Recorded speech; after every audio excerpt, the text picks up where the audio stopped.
বয়স 6 মাস হয়েছে? ও, তোর বয়স 6 মাস হয়ে গেছে? তুমি এখানেই হয়েছিলে?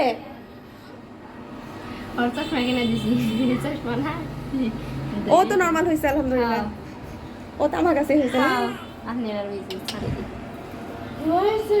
কেমন লাগতেছে বাচ্চা যে নরমাল হইলো? ভালো লাগতেছে? তখন তো একদম অস্থির হয়ে গেছিলেন। এখন আরাম হচ্ছে না? সিজার হলে কত কষ্ট হইতো না? আপনার নাম কি বলেন তো? ওনাকে কিছু খাওয়ান, উনি একদম দুর্বল হয়ে গেছে। হ্যাঁ, ঠিক আছে। আপনার মেয়ে তো মাশাআল্লাহ খুব সুন্দর হয়েছে।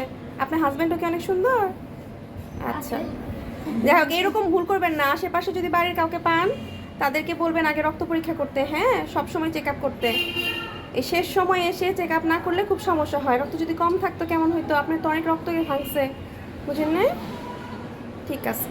আপনার তাহলে কি লাগে? যা লাগে। তা আপনি না আসলে আমি আজকে এই অবস্থায় আসলে এই রোগী রাখতাম না। কারণ একটা রক্তের গ্রুপ পরীক্ষা নাই, হিমোগ্লোবিন কারণে কিচ্ছু করার নাই। এই অবস্থায় আসলে কোনো ডাক্তার রোগী রাখে না, বুঝছেন? যাই হোক, এরকম এরকম করবেন না কখনো। আপনার ক্ষেত্রে তো এরকম করেন নাই। না, আমি আসছিলাম আগেই। আপনি আগে আসছিলেন, আপনার সুন্দরভাবে নর্মাল ডেলিভারি হয়েছে। আপনার অনেক সাহস ছিল অনেক। তা ঠিক আছে। হ্যাঁ, সেটাই। যাই হোক, মানুষকে সাহস দিবেন যাতে সবারই নর্মাল ডেলিভারি হয়। হ্যাঁ, চেষ্টা যাতে করে, যাতে আল্লাহ যদি না চায় তাহলে তো হবে না, তাই না? আল্লাহকে চাইতে হবে, নিজেকেও চেষ্টা করতে হবে। আপনাদের বাড়ি কোথায়? বহুরিয়া বাজার। বহুরিয়া বাজার, ঠিক আছে।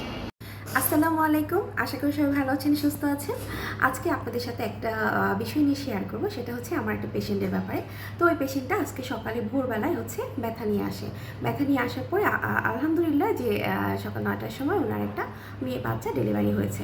কিন্তু যেটা আমি আপনাদেরকে বলতে চাচ্ছি সেটা হচ্ছে এই রোগীটা আর মানে নোনাস না, এই রোগীটার হচ্ছে যা আমাকে দেখাতো, উনি কিন্তু রেগুলার চেক আপ করাতো।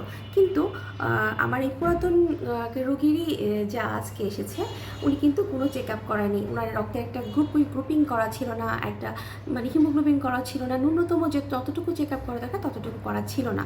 তো যাই হোক, অনেক রিস্ক নিয়ে তাকে নর্মাল ডেলিভারি করানো হয়েছে। তো আপনারা যারা আমার ফলোয়ার আছেন, আশা করব যে আপনারা এই ভুলগুলো কখনোই করবেন না। নিয়মিত অ্যান্টিনেটাল চেক আপটা করবেন। অবশ্যই প্রেগনেন্সিতে অন্তত 4 বার ডাক্তারের কাছে যাবেন এবং ডাক্তার যেসব পরীক্ষা করতে দেয় করাবেন। এবং সবাই চেষ্টা করবেন যাতে আল্লাহর রহমতে নর্মাল ডেলিভারি হয়। আল্লাহর উপর ভরসা রাখবেন এবং ডাক্তার যেটা বলে সেটা শুনবেন। আর সবাই যাতে মনে সাহস পান, সেই জন্য আমি ওনার কিছু কথা আপনাদের সাথে শেয়ার করছি। ভালো থাকবেন, আল্লাহ হাফেজ।